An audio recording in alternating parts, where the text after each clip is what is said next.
Good afternoon, good morning, everybody. Hope everything is well. My name is Ali Hirji. You've seen me in other sessions. I'm the lead for the AI Hub as well as the Center for Cybersecurity at Durham College, and I'm also the lead for the advisory committee for the siberXchange. Helen Oakley, as many of you know, as the fearless leader behind Leading Cyber Ladies and numerous other phenomenal cybersecurity initiatives. She's joining me today. She's also a co-advisor with me on the siberXchange. She is here to speak to you about certain hacking techniques. And we're going to jump right into this session with Hack with Helen, delivered by Helen Oakley. Helen, over to you. Thank you, Ali. Welcome, everybody. So before I start with everything else, I like to present a disclaimer, and it's a standard practices that me as a cybersecurity expert do.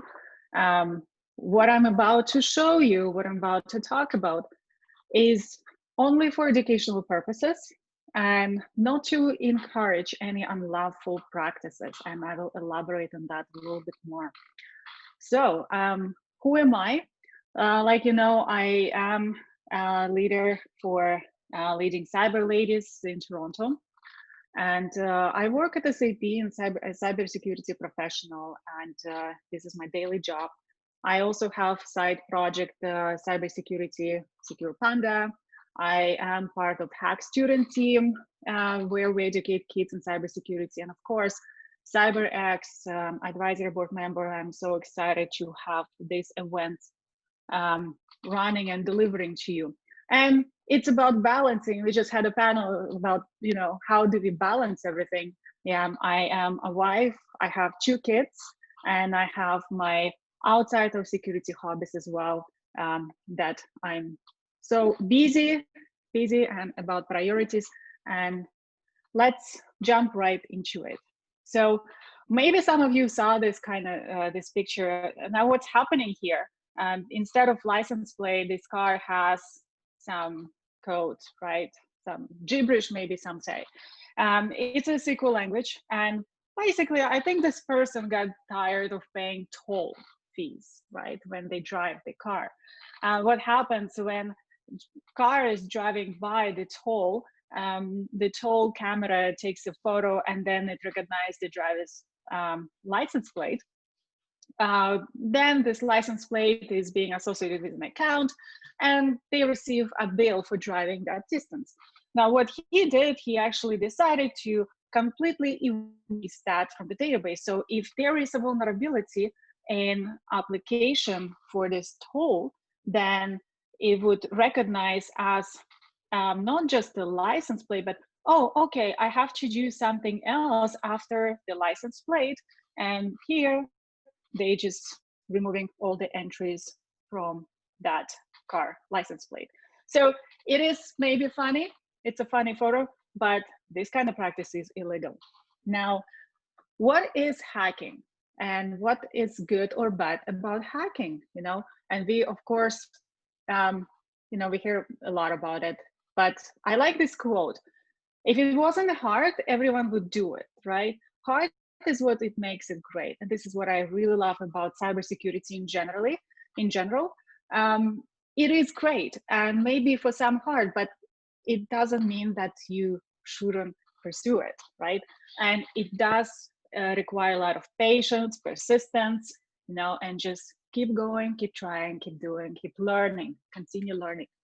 Now, hacking itself is often associated with a criminal activity. So when we hear hacking on news, it's like, oh, somebody got hacked, right? It's something bad. And this is true.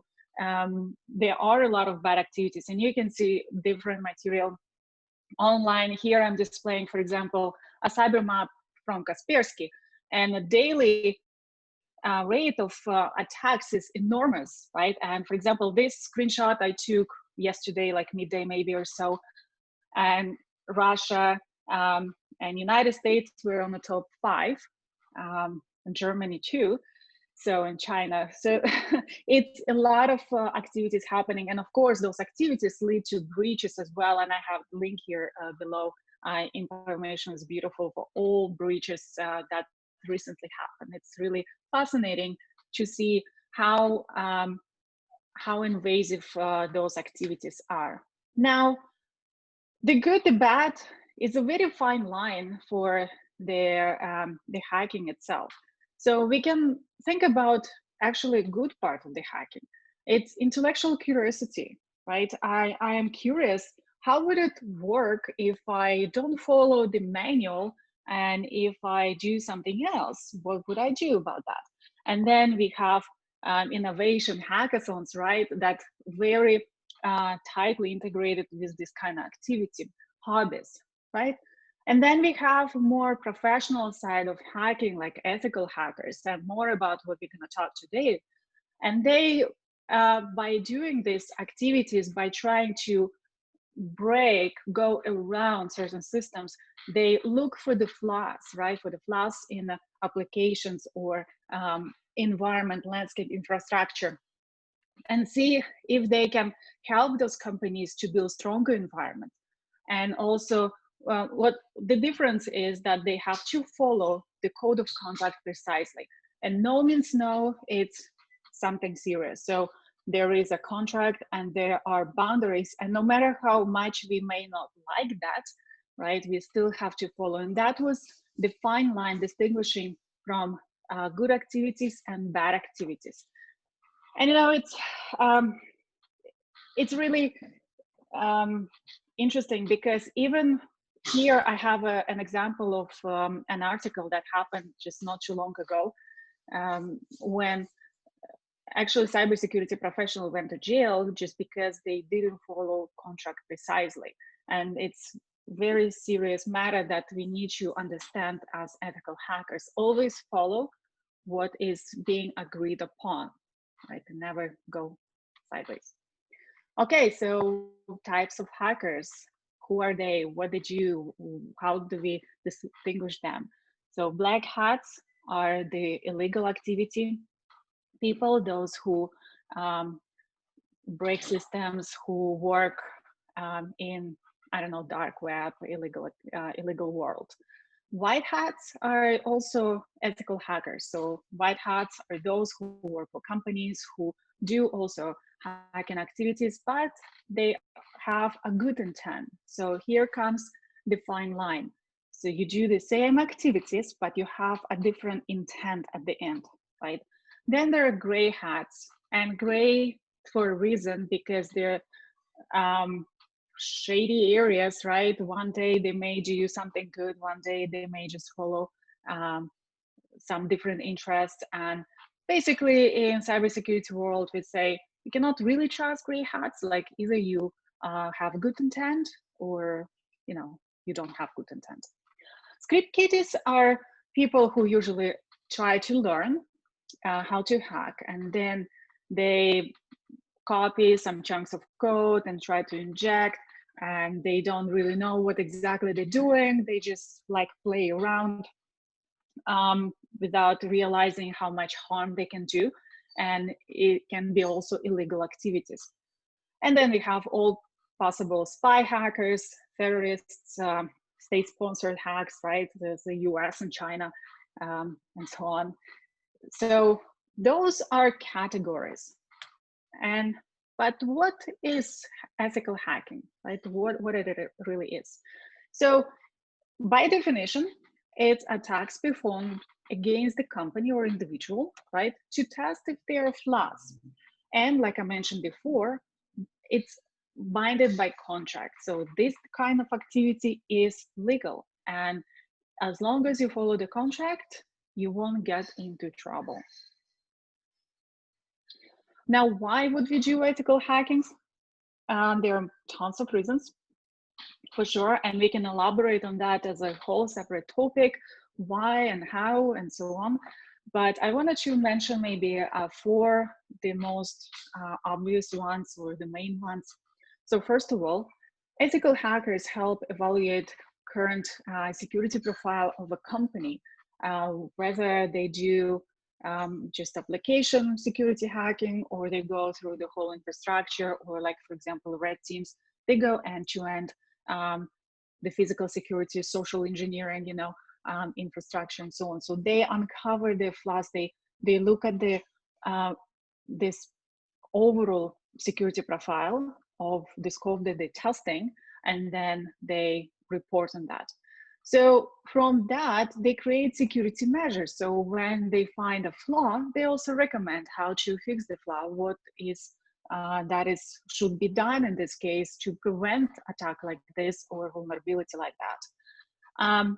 They highlight the effect on weaknesses. So it's not just like, oh, you have here a broken lock, right?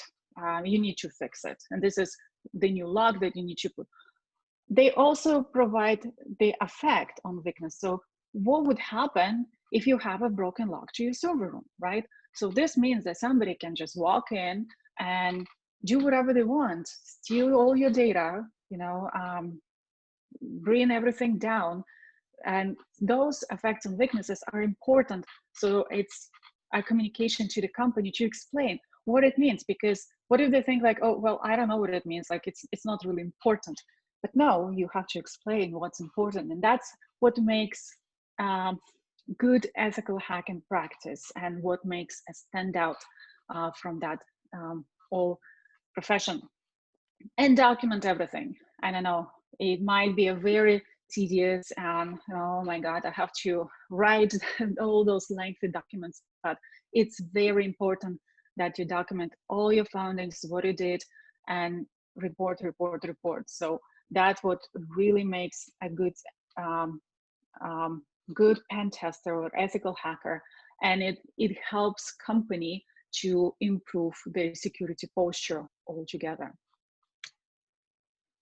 Okay, so when we talk about ethical hacking, we have different types of ethical hacking. Today, I will talk about web application hacking, but there are other types. Yeah, there are Wi-Fi hacking, social engineering, and we also been recently giving some sessions for kids about social engineering hacking, phishing, and so on, and physical infrastructure testing. And actually, in one of my other sessions, I also provided a demo for rubber ducky USB stick hack, which I cannot do today because it's just not going to be as interesting. But there are many different ways, and web application is relatively easy if you're a beginner to start from there if you want to learn more hacking. So how does it work? How does it work? There are stages of an attack.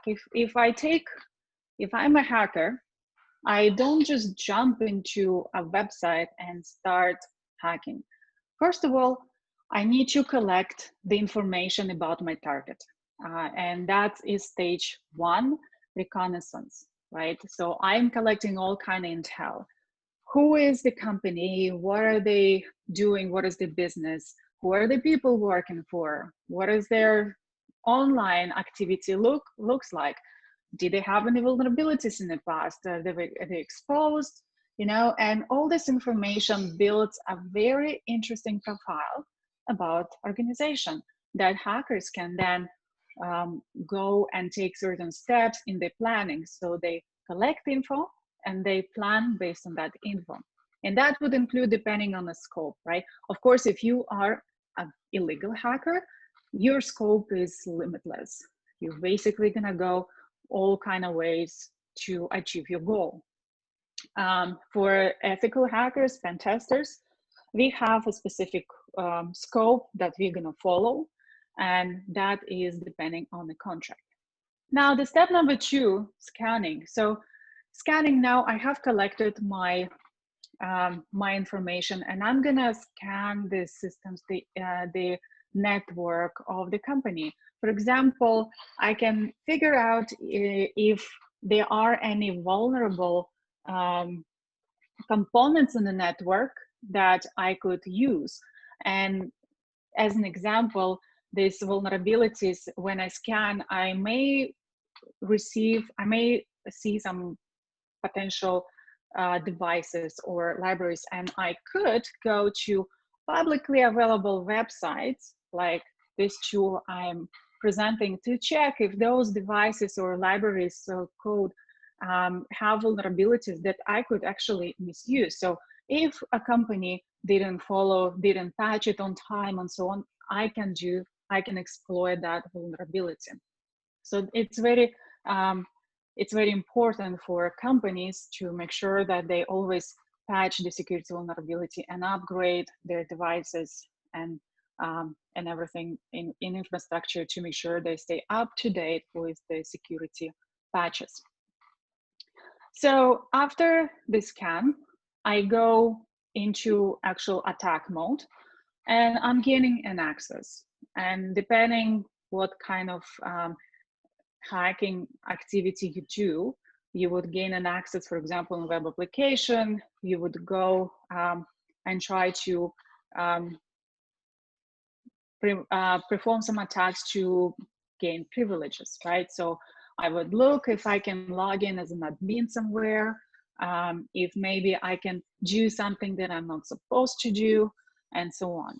And then as an attacker, I also have to maintain my access so that it's not just one time I'm gaining and then maintaining. So for example, my session will expire, or I would, as an attacker, try to plant some maybe malware trojans and so on to make sure that I can come back, open some ports, come back and continue my attack while not being uncovered by IT department or so. And then once the information is, target is collected and everything is achieved, the last step here, it says analysis and web application firewall configuration. If I am an attacker, the step 5 would be cover my footprint. Yeah, so cover my steps. And what that means is when I leave, I want to make sure that no one actually recognize that I was there. So I will try to delete all sessions or cookies. I will try to tamper with logs, make sure I don't have any logs there that I was in the system, close all ports and stuff like that. So this is what attackers would usually do to make sure they don't being discovered. As an ethical hacker, my last step, as I went through the whole exercise, my last step would be analysis and documentation. And this is the very important step for the company to understand what went wrong and how to improve their security posture. So I would create a report, I would provide some recommendations, and it's really up to the company later on, of course, if they will follow it or not. But the important step is to definitely document. Okay. So, understanding web application security. Today, we will talk about web application security, web application hacking. And just for those who might not be involved a lot in the development of web applications. So we have users. Users access browsers. So I'm logging into website. I'm logging into, I don't know, wherever, my bank account or something. Then the request is sent to the web server, and it's querying the database to see if my account is there, and then it response is being sent back to the logic, the web server, and I'm being authenticated at that point and logged into the account, into the system. And I see it on my browser. So for me as a user, I don't see much. It's just a browser, it's a web page. I enter my login username and password, and I am logged. Now, it does create vulnerability, a lot of actually vulnerability points. One more thing I wanted to mention, that we have different surface, the large surface of attack here. We also need to consider as hackers that there are secondary services that also being connected to our primary website, right? For example, if I'm at some e-commerce site and I have gone through my shopping cart and I want to buy something. Now, the e-commerce site may not use specifically their implement their own payment system. They will use a secondary service for payment system. to process the payment, right? So services like that would be somewhat integrated and called from the web server, the application. It's an additional, actually, vulnerability point. Now, what do hackers do? So hackers try to attack all these different vectors, and they can send, for example, a phishing email to users, right? And user will click a link and they will get transferred to a website that looks like my bank account login page. And I will try to enter my credentials, but it's not really, it's just basically I'm sending those credentials to a hacker website. So from user perspective, if you're not educated what to look for, it's very easy to fall for that and actually expose your sensitive information to hackers. But then there are many different ways, and today we'll look at how to what hackers do by actually injecting some scripts into the web logic and trying to gain access by entering different SQL injections. So we'll look at that and see how exactly this could be done and how we test it. Now, we have this great website. I'm sure most of you know about that. If you don't, please check it out. There are lots of useful information. I wanted to point out there are top 10 vulnerabilities in 2020. Today, we still have #1 SQL injection. Okay, no matter how much we try to protect everything, there are still SQL injections out there, which is very, very dangerous attack that can be done. So I will not go through all of them. I wanted to point out SQL injection and cross-site scripting. This is two things that we will look at, and I'll show you today what it means and how it's done, how we test it. Before we go into that, I wanted to review with you a use case. And a use case of recent breach, well, it was actually in 2019. Fortnite, if you know a game, personally I never played that game, but I know it's very famous on younger people.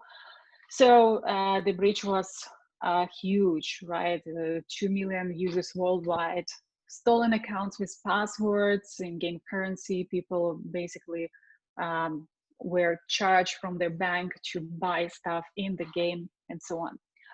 And the reason, well, flying login page, XSS, so cross-site scripting. And it was really interesting because they actually had ethical hackers. So Epic Game, they had ethical hacker team coming in, and they provided them a report describing this vulnerability. Epic Games, for whatever reason, maybe it didn't have time or whatever, decided it's not that important, decided not to fix it yet. So it was exploited by those who figured it out online. And what happened basically, so the attacker injected the script on the login page, which was redirected to an old Epic page, login page. So from there, the token was stolen and all information was sent to the attacker. So this means that attackers were able to collect all these tokens for accounts and log in as other people. And this is how they gain those accounts, and this is how they use them and resold them and so on. So it's quite seems to be a very basic thing to fix, you know, and very first thing that all attackers will actually look at, you know, login page, and we'll look at that today. So again, so what is cross-site scripting? It's a common attack, right? That injects some malicious code, like a script, to do something specific. Often it's to steal cookies from the victim. So every victim who goes to that page and loads that page will will be vulnerable. So those cookies would be sent to the attacker. But there are other things that also done, and it's a matter of attacker innovation, right? What they will come up with, why do they need to do this, and what exactly they will do. Then there is another is SQL injection, right? So SQL injection, SQL, if you don't know, it's a language that helps us, that application uses to communicate with database in behind the scenes. So things like I create my account on some, I don't know, profile, right? I created some website, so my data is being saved in database, and SQL language is a communication language between application and database. And how we exploit it is usually we try to enter certain SQL queries into input fields like username, right? Enter your username, and then we add some SQL query language, and we try to see if it's gonna sanitize it, or it's gonna throw an error, or it's actually gonna do something for us, right? So here, for example, yeah, I have SQL query, select customer name from, yeah, customers. So customer name is and customers is the table, and username Helen. So that's how we construct the SQL language usually. So from that query, I will take all the information about Helen in this case, and what Helen has associated with in that database. Okay, show time. So we have about 15 minutes left. I think I can make it. In the meantime, while I'm switching my things here, Ali, do we have any questions so far? Yes, I do. So there are 3 questions that have come in. And yes, you do have 15 minutes. I'll browse through the 3 questions really quickly. Number 1 is, I want to become an ethical hacker. There are numerous courses that I can take. Where should I begin? What certification is the right one? Number 2, when it comes to SQL injections, the amount of applications that are vulnerable to it is quite staggering. Why is that the case? And number 3, when it comes to being an ethical hacker, is there still are there companies out there that will hire someone with the title, we want an ethical hacker? Helen? I think number 1 and 3 is somewhat related. For the ethical hacker certifications, honestly, there are a few on the market, and I definitely recommend to research. I don't have personally my certification, my own, but you're definitely gonna stand out if you have one. And what it does, it proves your knowledge. It proves that you understand what ethical hacker is. And if you have certification, you're actually bound by conduct of ethics, that if you violate that conduct of ethics, you can they can take away the certification from you. So for companies, often to hire somebody who has certification gives some sort of a trust, right? Trust that they know that you follow and you do what you have to do, right? You're not gonna go some different routes. And the third question was about, would they actually hire ethical hacker? I think it's they're different roles, right? And I wouldn't very much be stuck in one specific name or description.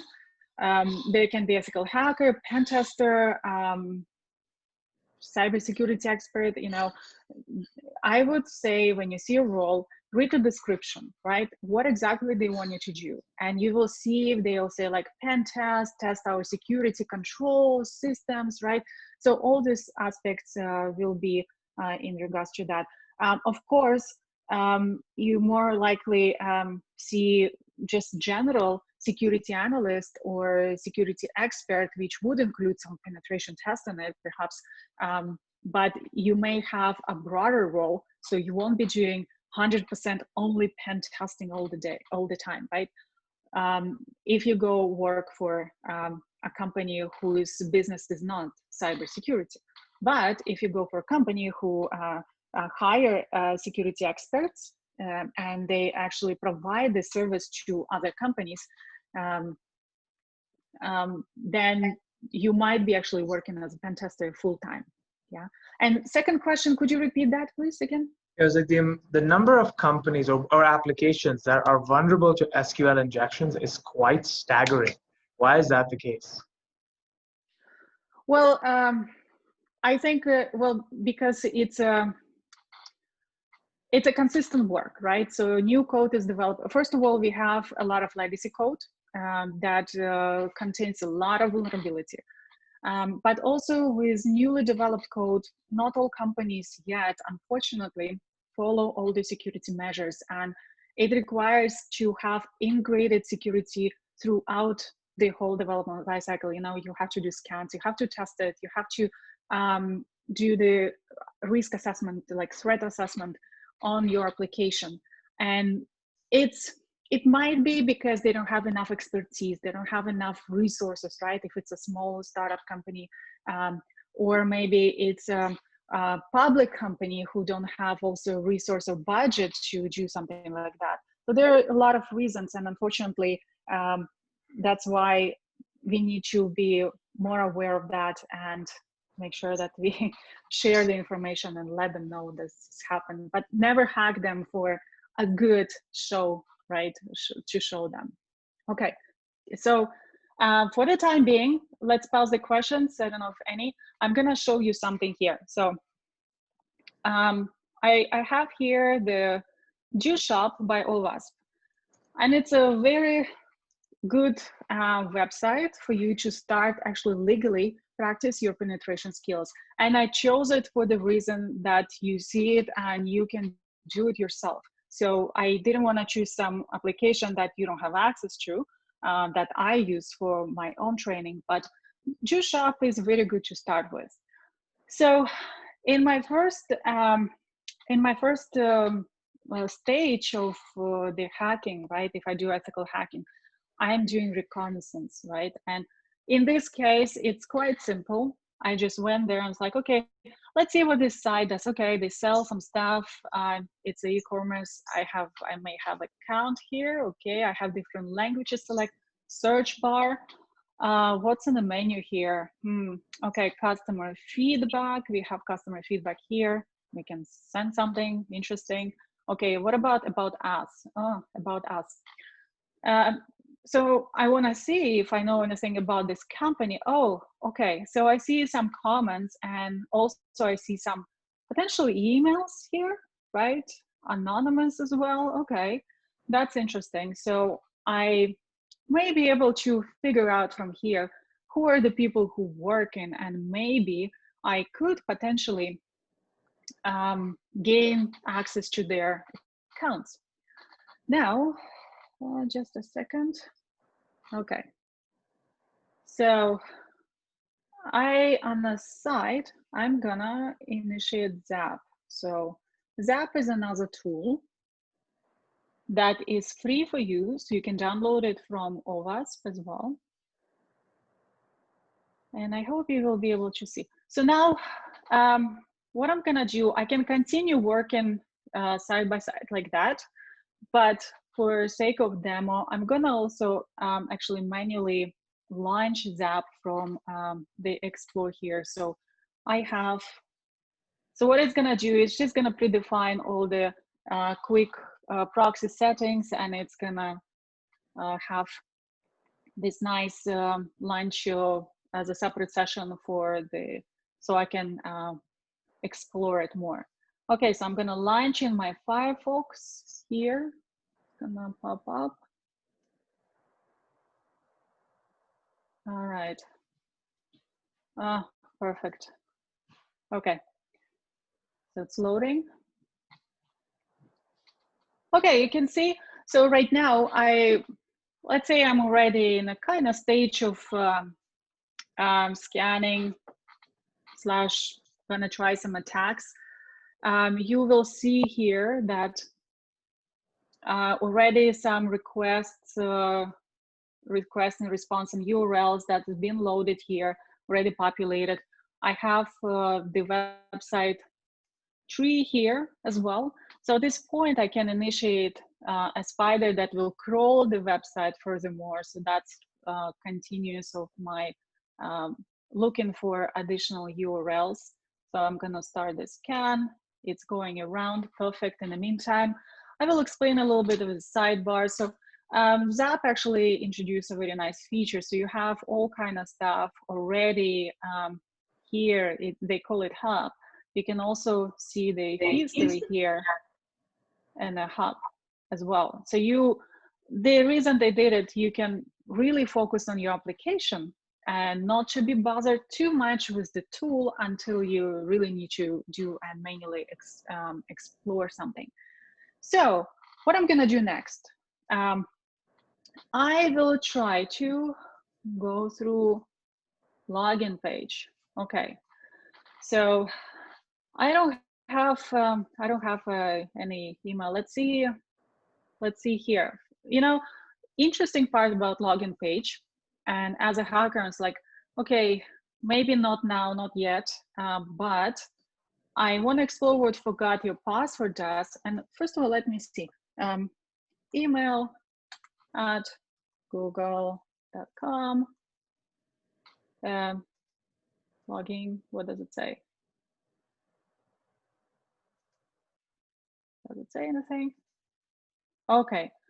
Okay, it says invalid email or password. It doesn't give me enough information. So I don't really know if this email even exists, right? So maybe my password was wrong, email exists, or both. So it's good, but let's go and figure out what's in the forgot password. In the meantime, you see I have this,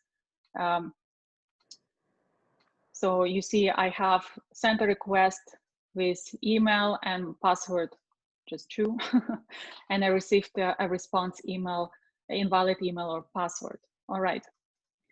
Okay, so here, let's do this. Email. Oh, okay. Look at those. Look at below on the screen. You see, I'm tapping email, and it says email, Google. Okay. So what actually it does, and it gave me, actually the tool is smart enough to give me a notice that there is information disclosure, and it is. So basically I can figure out the identity enumeration here, because this site may be not a big deal, right? But imagine it's something confidential, and we will figure out if there is a specific account of a person created this site. So that's some sort of a privacy violation. Okay. Anyway, let's go back. And you know what? I know that emails from this website is juice shop, yeah. So I'll say, okay, admin. Let's try this. Admin, juice shop. 1, 2, 3, 4, 5. Should I go with admin? Password admin? Oh, it's slow. Maybe it's lagging with the, okay. No, well, password admin would be a terrible thing to do. Okay, I don't know the password. I won't guess the password right now, but I can try a SQL injection in the email field. So what I wanna do, I wanna try to kind of comment out the password after and see if it's gonna bypass the authorization. Let's see. Oh, and I'm in. Okay, so this is a very simple example of SQL injection. Now let's explore it furthermore. So I'm gonna open this wider, and okay. Just an FYI, you have 5 more minutes, yeah? Okay, all right, so this took longer than I thought. No worries.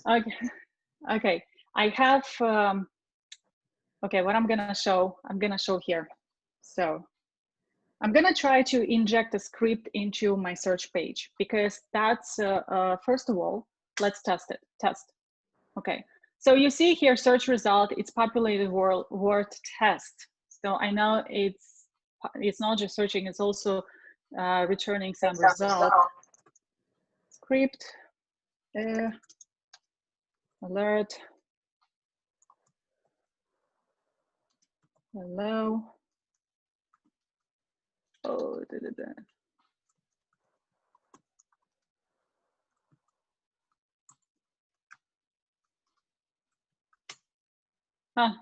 what happened? Okay, so nothing happened. Okay, you know, sometimes actually browsers can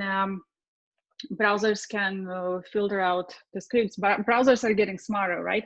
But we are smarter than browsers, so we can definitely figure something out again. So what I'm gonna do, I'm gonna show you. I'm gonna obfuscate my script by typing same function, but using iframe. And now, wow, you have vulnerability here. I can also see it in my Zap, but I don't need the UI. And okay, so right now I'm not gonna go through that. I don't need the UI, but I can definitely do the same attack without UI. And now I'm gonna do a little bit more, tiny more sophisticated, just a tiny more different script. I'm gonna try to steal cookie, and I'm gonna send the cookie into a different website. This website does not exist, so it doesn't really send anything.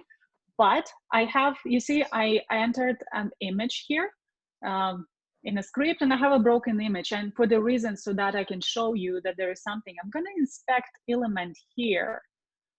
And inspecting element down below, I can show you that this was actually reflected. And now every time somebody loads, the cookie would be sent to that website. Okay. And the last one, because it's very fun to do. So embedding code. Okay, I have here Mr. Bean. Mr. Bean, I'm gonna share. I'm gonna use this iframe to show you a video from this website.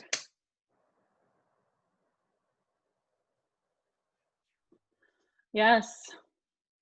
Now Mr. Bean is gonna dance for you, Mr. Bombastic. So I have a couple of resources that I have here, and I posted it actually at my booth, the Hack Student and Leading Cyber Ladies. So you can download, you don't need to take a screenshot. And just to finish this, we have, if you're a high school student, join our high school student group. If you're a teacher, get in contact with us. Leading Cyber Ladies, we'll try to do more of this kind of sessions to maybe show you some tricks or techniques or help you get your hands dirty in ethical hacking if that's something that interests you. Thank you, Ali. Back to you. You're always welcome. So on behalf of everyone, I'd like to thank Helen Oakley from Leading Cyber Ladies for everything that she does. I see a lot of amazing folks who are here. Kiran here from CareerSpot. We have Heather from IBM. We have Gaganjot from Ajax. There's so many people from across, and we have at least 5 people from India, another 2 from Pakistan, hello to, and 2 from Saudi Arabia, which is great. So Helen, as always, you've attracted an international crowd. Thank you for giving us the time. You spent 3 sessions with us today. I know you need a break, so I hope you'll be able to join us for the remainder sessions. A whole bunch of sessions are kicking off now, and then there'll be 1 to 2 more tracks before we go into the closing concert and then the prize giveaways. Thank you all very much, and I'll see you all in the other sessions. Thank you, Helen. Take care.